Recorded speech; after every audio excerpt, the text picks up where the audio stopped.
Chers téléspectateurs, bonsoir, bienvenue à cette nouvelle édition d'Info Soirée. D'abord les titres. Nous débutons avec ce cas de viol qui s'est produit dans un van dans un village du Sud. Une mère de famille a été immobilisée et violée jeudi dernier. L'agresseur, un dénommé Devan, est toujours en fuite. La victime a porté plainte à la police de l'Escalier et est actuellement hospitalisée à l'hôpital Jawaharlal Nehru. La police poursuit son enquête. Témoignage dans ce journal. Réajustement salarial, Réaj Chatou, président de la CTSP, s'est réjoui que les demandes du patronat concernant les nouvelles grilles salariales n'aient pas été acceptées. Les nouveaux salaires entreront en vigueur en septembre. Réaj Chatou critique le refus des employeurs de procéder à des réajustements salariaux au-delà des Remuneration Orders. Explication dans un instant. Le nouvel autopont d'Eban, d'un coût de 540 millions de roupies, a été inauguré ce lundi. Il facilitera l'accès vers la M3 Verdun-Terre Rouge. Des panneaux de signalisation seront installés cette semaine et la police sera mobilisée pour guider les automobilistes, a précisé le ministre Bobby Hiram. La PPS Tania Diol a fait une présence remarquée à l'inauguration de l'autopont d'Eban, mais est restée à l'écart de la cérémonie. Depuis l'Arabie Saoudite, le Maulana Shamim Kodadine a critiqué le communiqué sur le don de 6 millions de dollars, affirmant que le timing de cette publication est inapproprié. Il a expliqué sa déception concernant la gestion de cette affaire. Par ailleurs, 2 hommes ont brandi des pancartes « Rends-nous 6 millions de dollars » lors des célébrations du Yamoun Nabi à Phoenix, en présence du Premier ministre. International, Donald Trump a échappé à une nouvelle tentative d'assassinat, cette fois sur son terrain de golf à West Palm Beach en Floride. Hier, le FBI enquête sur cette affaire et un suspect a été arrêté. Les faits se sont déroulés alors que Trump jouait au golf. Une mère de famille d'un village du Sud a été immobilisée et violée dans un van. Ce crime, rapporté à la police de l'Escalier, s'est produit jeudi dernier en soirée. La victime, employée d'hôtel, avait assisté à une fête entre collègues à Bois-Chéry et avait pris place à bord d'un van conduit par un dénommé Devan pour entrer chez elle. Sur la route royale à plein bois, le chauffeur a arrêté le van, a rejoint la passagère, seule à l'arrière, et a commencé à la molester. Malgré ses supplications, il l'a forcée et violée pendant 3 à 4 minutes. Ensuite, il lui a ordonné de se rhabiller et l'a abandonnée près du pont Malakoff avant de prendre la fuite. La victime a déposé une plainte le vendredi 13 septembre et a été admise à l'hôpital Jawaharlal Nehru. Les enquêteurs dirigés par le sergent Boudon et le surintendant Sornam ont fouillé 3 boutiques où vit le chauffeur, mais il était introuvable. Ils ont trouvé le van à Temple Road qui sera examiné par les experts scientifiques. Le suspect est toujours recherché et l'enquête se poursuit. La belle-mère de la victime témoigne au micro de Mima Omir. Ceux qui me connaissent, moi, j'habite dans la case là, même là, on reste à côté là, hein. Mon garçon venu à soir. J'ai dit, retourner vers 6h, 6h30. Je suis sortie avec un camarade parce qu'il y a une fête dans ce travail. Mais il n'a allé. Mais le matin, le tantôt là, qui me tend à prendre, qu'il pas, ça veut dire, un chauffeur, une violée. Et là, la nuit, on trouve un peu drôle seulement. Mais malgré tout, il est un peu drôle, mais il rentre dans sa levée directement. Mais après ça, il passe la nuit, le lendemain, il faisait le travail. Tu viens, ça aime ça jour le lendemain, là. Ça veut dire, à soir, tu viens, c'est se lève, de là, il allait. Et mon garçon, tu peux quoi, comment dire, la police peut faire patrouille, la rété peut prendre l'aise pour lui, pour aller, je sais pas la police qui me dit, il se lève, il amène la case. Il amène avec la police là, on va aller. Même jour, il admis à l'hôpital? Oui, même jour. Il n'est pas venu encore là, depuis ce jour-là. Je n'ai pas eu l'occasion de guetter, moi avec un bon enfant. Mon garçon, si ça guetter, moi je me demande mon garçon de la guetter, mais il peut réviser un peu le ban quitteuse. Pas mener un peu manger, pas mener un peu l'aise, ça a besoin dans l'hôpital. Il parlait du tout, il révisait. Mon garçon, il est traumatisé. Là, mon garçon dit, maman, laissez tranquille. Je suis tranquille, s'y poser. Là, nous prenons bien proche avec mon gosse. Moi, avec mon belle-fille. Mon belle-fille, moi, j'ai mon petit fille. Mais seulement, moi, je connais ça comme ça pour arriver. Mais seulement, laisse la police faire ce travail. Moi, pas faire non, malheureusement, il arrive ça. Moi, pas accepter ça, cette affaire-là, moi. Franchement, moi, pas d'accord à ça. Parce que nous, tous, nous, madame, nous, tous, pareil, que moi, c'est un frère, la terre. Mais nous vivons, comment dire, c'est frère, nous pas bisous, nous camarades, nous prochains. Parce que nous, dans la prière, nous comme ça, nous. Bien actifs dans toutes les affaires. Dans toutes les affaires. Oui, ça, vous me dire, dans toutes les affaires. Pas gagner ici, gagner là-bas, mais c'est moi qui fais lui. Oui, ça, je suis content. Il y a des gens qui sont positifs. Mon belle-vie, il y a des gens qui vraiment, les bien fort, parce que vraiment, moi, je dis vraiment, je fais moi. Mais lui, n'importe qui chose pour dire, il là, pour ses enfants, pour son mari, comment il fait avec ce qui de bien. Me donner sa liberté, comme dit que son mari me donne sa liberté. Moi aussi, moi pareil. Hein? Parce que nous pas un monde méchant, nous. Nous pas un monde méchant. C'est tout. Mon belle-fille, il pas mérite ce qui n'arrive là. Laisse la police faire sa justice. Heureusement, les demandes du patronat n'ont pas été acceptées. C'est la réaction de Reaj Chotu, président de la CTSP, après la publication des Remuneration Regulations concernant les nouvelles grilles salariales. Les nouveaux salaires entreront donc en vigueur ce mois de septembre. Selon Reaj Chotu, le patronat ne voulait pas de réajustement salarial lorsque les salaires étaient supérieurs aux Remuneration Orders ou encore lorsqu'un accord collectif est toujours en vigueur. Les explications de Reaj Chotu est au micro de Didier Rose.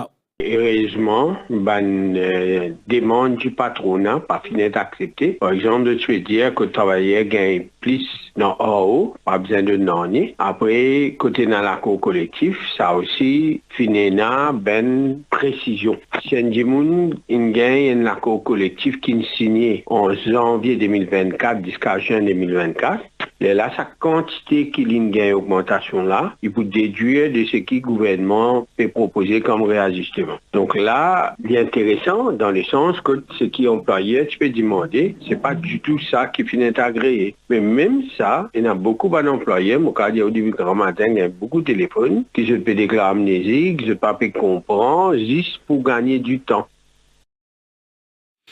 La liberté et la démocratie syndicale doivent primer dans le pays.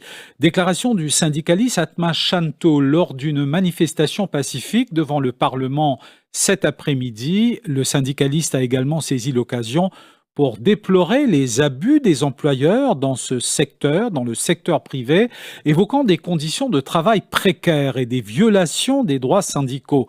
Ainsi, Atma Shantu demande aux autorités d'adopter des mesures concrètes pour protéger les travailleurs et renforcer la législation en faveur des droits syndicaux. Il est au micro de Nabiha Mouradja. La liberté et démocratie syndicale, les besoins restent vivants à Maurice parce qu'il finit une longue la lutte. Il y a des employeurs, jusqu'à aujourd'hui, je ne sais pas qui appelle facilité de time off à un délégué syndical. Je ne suis pas au courant qui appelle check-off agreement. Je ne sais pas qui appelle le Employment Relations Act en général. Et bien sûr, tout ça là, comment dire, je peux continuer à faire fi, veut dire de la législation qui gouverne nos pays. Ben, il n'est plus capable, bien sûr, capable de continuer comme ça. Et là, nous dans une période électorale. Et moi, j'espérais qu'avant les élections générales, le gouvernement et le ministre du Travail pour trapper les taureaux par ses cônes et pour faire que le patron comprend qu'ils travailleurs et dans le droit, syndicats et dans le droit et que c'est bien respecté. L'autopont d'Ébène, inauguré ce lundi après-midi, un projet au coût de 540 millions. Cette route permettra un accès plus rapide pour se diriger vers la M3 Verdun-Terre-Rouge Bobby Hariram, ministre des Infrastructures nationales et du Développement des communautés, explique qu'il y a eu un léger retard dans la réalisation de ce projet en raison du trafic dense dans la région. Des panneaux de signalisation seront installés sur cette route d'ici mercredi. La police sera mobilisée pour guider les automobilistes, a indiqué le ministre Hariram. Le ministre est au micro de Moukoul Doula. Aujourd'hui, c'est un projet au coût de 540 millions de roupies et nous faisons travail dans un challenge extrêmement dur, ADA, contracteurs, surtout qui je peux réaliser qu'à aucun moment nous ne bloquons le trafic ici. Travaux de cette envergure-là, il fait et le trafic il continue à rouler. Et ce que nous venons améliorer, c'est qu'il y a dans plus que 3 jonctions, loin de l'espace moins de 15 km, et c'est ça qui nous fait améliorer. Et là, je profite de l'occasion pour dire à nos automobilistes, prends beaucoup de précautions, respectez les panneaux de signalisation. Nous pouvons faire un arrangement pour qu'il y ait dans la police le site pendant au moins une semaine pour qu'il n'y ait pas de guide automobiliste dans le mouvement. À partir de nous terminer, mais là, il y a dans le TMSU qui reste pour faire certains audits qu'ils ont besoin de faire. Pas grand-chose. Il y a certains panneaux encore qui nous restent à installer. Et à partir de là, il peut ouvrir au trafic mercredi à 1h. Présence remarquée de la PPS Tania Diol lors de cette inauguration. Après la cérémonie, elle s'est tenue à l'écart. C'est le ministre de l'Environnement, comme vous le voyez, Kavira Mano, qui était aux côtés du ministre Bobby Hariram pour s'adresser à la presse. Il ne faut pas faire des attaques personnelles et éviter des dérapages à l'approche des élections générales. Message du Maulana Ziad Saïd Moïdine à Valais-Pito ce matin. Le religieux prenait la parole à l'occasion de Yamoun Nabi, une journée spéciale dédiée à la commémoration de la naissance du prophète Mohammed ce lundi. Le Maulana Ziad Saïd Moïdine a également avancé qu'il ne faut pas s'attaquer à des personnes sur les réseaux sociaux. Le Maulana, des propos recueillis par Kevish Simon. Aujourd'hui, nous perdons beaucoup de dérapages sur Facebook. Musulmans peuvent finir sur les dents l'eau palabre. Dans quelques temps, dans quelques semaines, pays, l'île Maurice, il va lever une élection générale. Un message très important. Pas veut dire dans le pays, dans ce pays-là, qu'il y a une élection générale, tout dérapage qui est là, nous trouve sur Facebook. Il ne faut pas dire comme ça. Nous pas contre un Timoun, nous prenons sur la vie privée, nous mettons sur Facebook. Nous pas contre le Timoun, nous prenons sur la vie privée, nous mettons sur Facebook. Nous attaquons ça Timoun-là. L'islam n'a pas fait montrer nous ça. À aucun moment, le Karim sallallahu alayhi wa sallam pas fait montrer nous. Nous, musulmans, nous besoin de l'exemple. Qui s'en a qui vini, qui s'en a qui pas vini, Allah tabaraka wa ta'ala vous décider. Allah tabaraka wa ta'ala vous décider. Qui s'en a qui vini, qui s'en a qui pas vini, mais c'est qui plus important, le tout qu'il a dans nous lesquels nous avons, kalima la ilaha illallah, Muhammadur Rasulullah sallallahu alayhi wa sallam. Nous besoin d'un respect pour nos frères musulmans. Pas faire une attaque personnelle, pas faire un dérapage, pas attaque personne, et surtout pas mettre accusation aux personnes. C'est une insulte. Réaction du Maulana Shamim Kodadine qui se trouve actuellement en Arabie Saoudite pour un pèlerinage. Il affirme que le timing pour le communiqué du ministère des Affaires étrangères n'est pas approprié. Le document indique que les 6 millions de dollars n'ont à ce jour pas été versés à Maurice. Rappelons que lors d'une conférence de presse la semaine dernière, le Maulana Shamim Kodadine avait réclamé une rencontre avec Pravin Jugnauth pour clarifier la situation auprès de la communauté musulmane sur ce don de 6 millions de dollars de l'Arabie Saoudite annoncé en faveur des mosquées. Il s'est confié au micro de Shehzad Jadou. Pour moi, personnellement, après avoir que le ministère des Affaires étrangères tire un communiqué et lui dire que ça là pour décaisser. Vraiment, c'est une insulte envers la communauté musulmane. Vraiment, c'est une insulte envers la communauté musulmane et fin choisir un jour pareil, un lien pareil pour tirer un communiqué. Mais qui fait auparavant pas fin tirer un communiqué pareil? Qui fait depuis nous pose question et nous fin demande rendez-vous avec PM. PM pas fin recevoir nous et fin faire nous attendre même. Deux hommes tenant des pancartes avec l'inscription « Rends-nous 6 millions de dollars » ont été aperçus dans l'assistance au collège Alémia à Phoenix où se déroulaient ce lundi 16 septembre les célébrations officielles de Yom Nabi. Cette cérémonie se déroulait en présence du Premier ministre Pravin Jugnauth, du président de la République Prithviraj Singh Rupan ainsi que de membres du gouvernement et de l'opposition. Les pancartes font référence bien sûr au don annoncé de 6 millions de dollars par l'Arabie saoudite destiné aux mosquées à Maurice. Selmiya a aussi vivement réagi au communiqué publié par le ministère des Affaires étrangères. Il a tenu une conférence de presse plus tôt où il a qualifié le communiqué d'insulte. Il dénonce sa publication en pleine célébration de Yom Nabi. Selon lui, ce geste manque de respect envers la communauté musulmane. Shehzad Jadou rapporte cet extrait de sa déclaration lors de la conférence de presse. Possible, laisse-moi donner ça bout là pour aujourd'hui. Possible, encore une fois, m'aurait dit. A lost in transit. A lost of $6 million in transit in South Africa. Ban, qui connaît qui m'a causé là, do not play. Let us talk about real politics. Alors, mesdames et messieurs, chers compatriotes, pareil comment, Zotin humilié Maulana là pour ça communiquer là, alors qu'il pendant tous ces 3 lettres je ne pas répondre, et aujourd'hui, Zou, qui je te connais, il n'est pas là, alors là, je tiens à communiquer. Je vous retrouve tout de suite après cette pause de pub.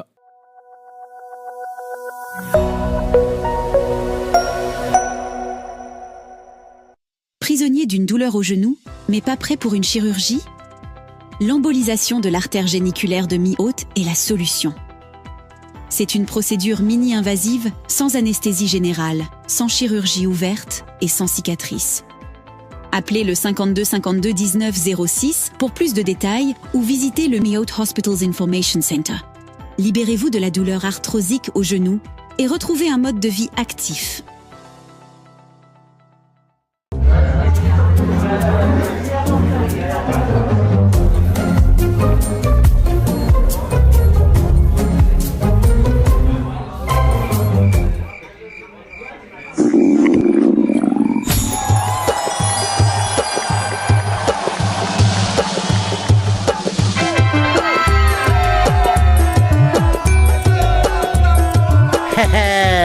Tidir pas tidir, sourire pas sourire.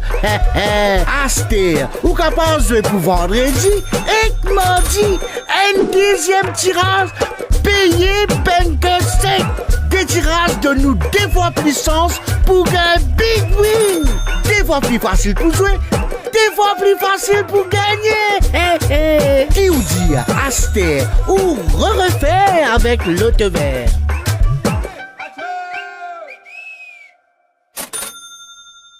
Tu as ta HSC, ta SC avec un minimum de 2 credits ou la grade 9. Tu rêves de faire carrière dans le monde du design et te faire repérer dans le monde du travail. L'Academy of Design and Innovation te propose des certificats, diplômes ou degrés dans les filières suivantes: Interior Design, Fashion and Textiles, Graphic Design and Multimedia, Art and Design, Jewelry Design and Manufacturing. Les cours sont gratuits. Il y a uniquement les frais d'enregistrement et administratifs à payer. Pour plus d'infos, appelle-nous sur le 467-6277. Imagine, invente et crée ton futur avec nous.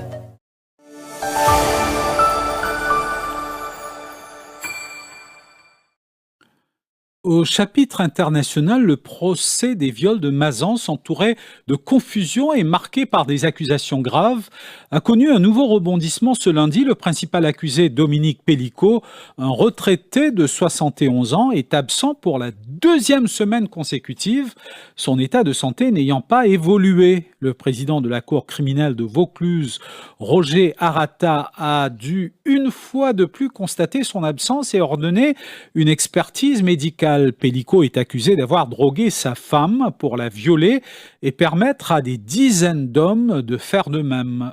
Reportage.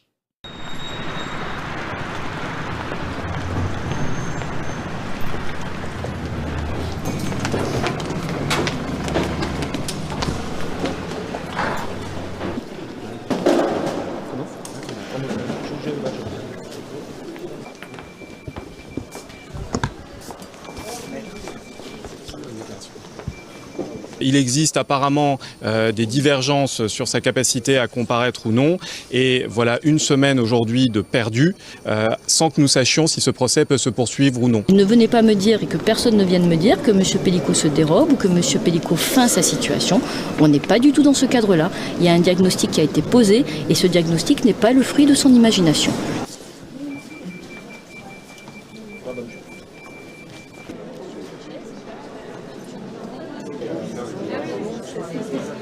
S'il vous plaît, n'avancez pas. Alors, ce mot que tous veulent enseveli,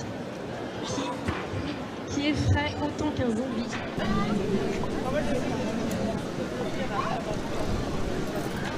Des violeurs sont le conjoint ou l'ex-conjoint. J'ai été profondément touchée par cet élan qui me donne une responsabilité. Grâce à vous tous, j'ai la force de mener ce combat jusqu'au bout. Ce combat que je dédie à toutes les personnes, femmes et hommes, qui à travers le monde sont victimes de violences sexuelles. À toutes ces victimes, je veux leur dire aujourd'hui, regardez autour de vous, vous n'êtes pas seuls.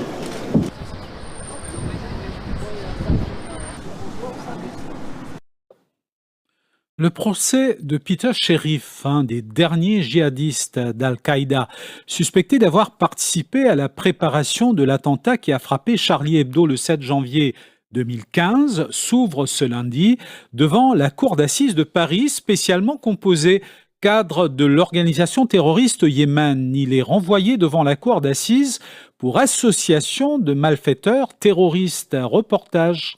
Et c'est une réalité en matière antiterroriste. La justice est sévère et parfois se fonde sur des éléments très parcellaires. Donc oui, il part de cet a priori. Maintenant, il n'est pas définitif et sa présence déjà envoie un message, c'est qu'il est là pour être entendu et il souhaite pouvoir le faire dans des conditions sereines. 2 mois après avoir rééchappé à une tentative d'assassinat lors d'un meeting en Pennsylvanie, l'ancien président américain et candidat à la Maison-Blanche Donald Trump s'est de nouveau retrouvé au cœur d'une fusillade dimanche 15 septembre alors qu'il se trouvait sur le parcours de son club de golf chez lui à West Palm Beach en Floride. Le FBI a annoncé enquêter sur une tentative d'assassinat présumée et un suspect a été arrêté. Les faits se sont déroulés dimanche peu avant 14h alors que l'ancien président s'adonnait à l'une de ses activités favorites dans son club de golf à Palm Beach en Floride. Regardez.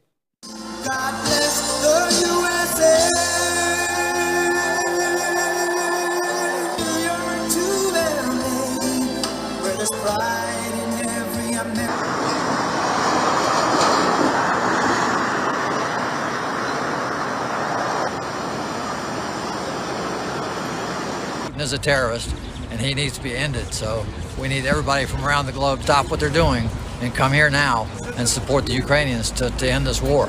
Little rules of the road. 1:30 this afternoon, call came out, shots fired. That was called in by the Secret Service. Because we're in constant contact with them all the time, we were notified of that and we had units here that immediately sealed off the area. Fortunately, we were able to locate a witness that came to us and said, hey, I saw the guy running out of the bushes. He jumped into a black Nissan, and I took a picture of the vehicle and the tag. We were able to get a hit on that vehicle on I-95 as it was headed into Martin County. We got a hold of Martin County Sheriff's Office, alerted them, and they spotted the vehicle and pulled it over and detained the guy. In the bushes where this guy was is a AK-47 style rifle with a scope, 2 backpacks which were hung on the fence that had ceramic tile in them, and a GoPro, which he was going to take pictures of.